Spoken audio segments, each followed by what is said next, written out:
And we are pleased to welcome Mickey Solage, an Assemblywoman, state of New York, from Elmont on Long Island, right? Yes, on Long Island. Did I say that right? Yes, exactly. Just not the part near Manhattan, though, you said. Oh, yeah, I'm just outside of New York City. I tell people my district has the beautiful Belmont Park, which is the last leg of the Triple Crown.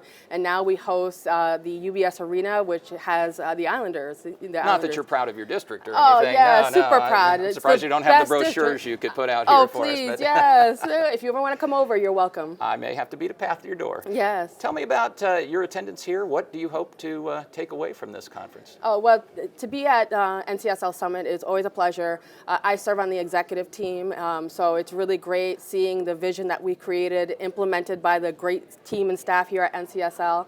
And so it's exciting because I get to meet with legislators from across the country in Indiana, which is second best state in the union. Just tease. Well, after the Empire State. You remember, though, this is going to be viewed by your constituents. Oh, yeah, so you better, I said, well, we can just add best to, and we'll do all 50 states and Commonwealth, so you can cover it later.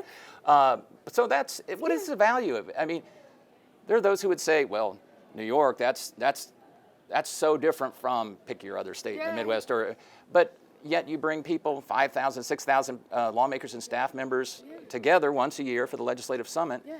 And things happen, even though you have blue states, red states. Do you find that there's some commonality that and exchanges that are beneficial? You know, the boiler rooms of democracy are at the state legislatures. And together, you know, we're meeting with legislators from across the country with different political persuasion, coming together, having conversations. Because, you know, we all have our issues or concerns.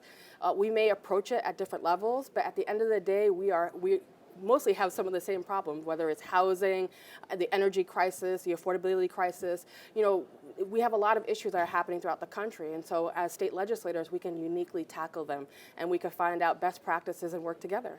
And you just mentioned a few of the front burner topics that this particular summit is focusing on. There are a lot of topics that it's focusing on, I think dozens, maybe 100 or more. Oh, so many. It can't be everywhere. What are your priorities? What are the ones that you said, I want to focus this. If I do nothing else, I got to go to these. Yeah, so, you know, I've worked closely with NCSL on, you know, birth to 3 policy, making sure that in that first 1,000 days for our littlest, you know, for us New Yorkers or littlest Americans, you know, we are ensuring that they have the best resources. But I'm also dabbling into AI, artificial intelligence, and the climate crisis that we're dealing with. So, you know, it's great because you can, you know, tackle the issues that you're dealing with now, but also learn some of the emerging issues that are coming up. So it's really good, learning a lot, taking a lot of notes, and meeting a lot of good people like yourself. Well, when you figure out AI, please come in, and I'm counting on you to be my tutor. I'll be your guide.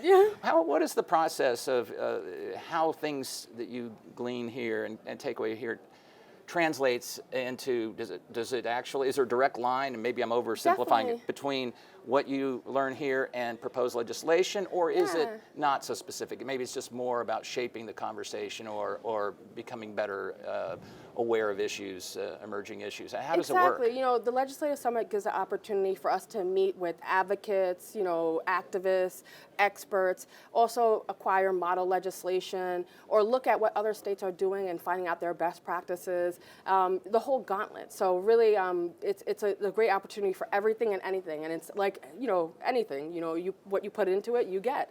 So it's been pretty cool, a good experience, a little, you know, crazy in the sense that there's so much to do, but, you know, I'm focused and ready to really learn. Well, yeah, and that's the benefit. You have so many states represented, staff represented, international representation, a little bit of something for everyone. What, aside from, you mentioned AI, that's going to be a front burner for everybody. You talked about the birth through age 3. I mean, that and AI are kind of, because that's the generation that'll understand. 100%. AI, I agree. We hope. I'm depending on them anyway. Me too. When you get back to Albany, well, we'll go to Elmont first, but presumably you'll sometime get back to the State House. What other front burner issues are you and your colleagues having to wrestle with? I think definitely data privacy. It's an issue that's been a conversation in our State House, and there's a bunch of different bills. I don't carry a specific bill, but you know, I'm concerned because data is kind of the new currency, and so you know, definitely want to take some of these contacts that I meet here at NCSL and bring them to my colleagues, and so that we can understand this very interesting topic. public, that our data is being used by certain companies without our authorization being sold. And so, I want to make sure that we're tackling it because, again, privacy is very important. We see a lot of identity theft going on, especially with senior citizens. And so we need to make sure that we're protecting our data. And you have an interesting perspective, I think. Well, a lot of reasons. A, you're in the executive leadership of NCSL. You're a member of the Assembly, and you've been there for 11 years. About 11 years, yeah. So you've seen. We know how quickly things can change in politics, and that. I mean, we've been through a pandemic. We've seen a spike in federal funding. We've seen various crises that probably nobody even imagined 11 years ago when you first joined the Assembly.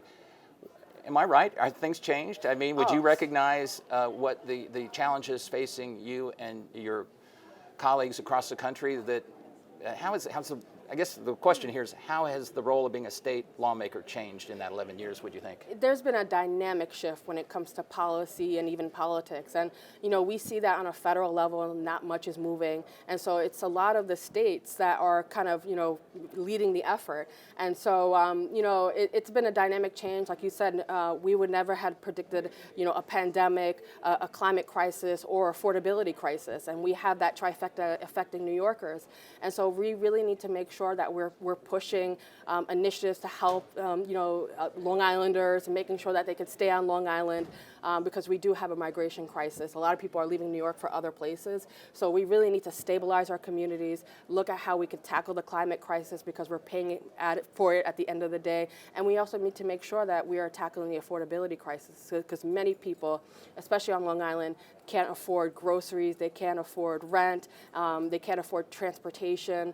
And so we need to make sure that we're really stabilizing communities. Whether you're a senior citizen or an infant, it's a trying time. And so, we got to tackle it. Clearly lots on your plate and on the plates of your colleagues. But I have a bunch of great colleagues, kudos to them, and I always appreciate them. Too, because and that's one thing about NCSL that's interesting. There seems to be, when you look at the committees and the task forces, there's equal representation, right? You have an equal number of staff members and lawmakers. So it does recognize, I guess, the importance that all play. Final question. I know you want to get back to some of these sessions that we just talked about how many they are. You've been at it for 11 years now, and everybody thinks they know what happens. They all took the high school civics class, but which may or may not represent reality. What do you want your constituents or New Yorkers or Americans or anybody who might watch this to know about what you do day in and day out, what your colleagues do day in and day out, that they may or may not appreciate fully? I think civility is so important.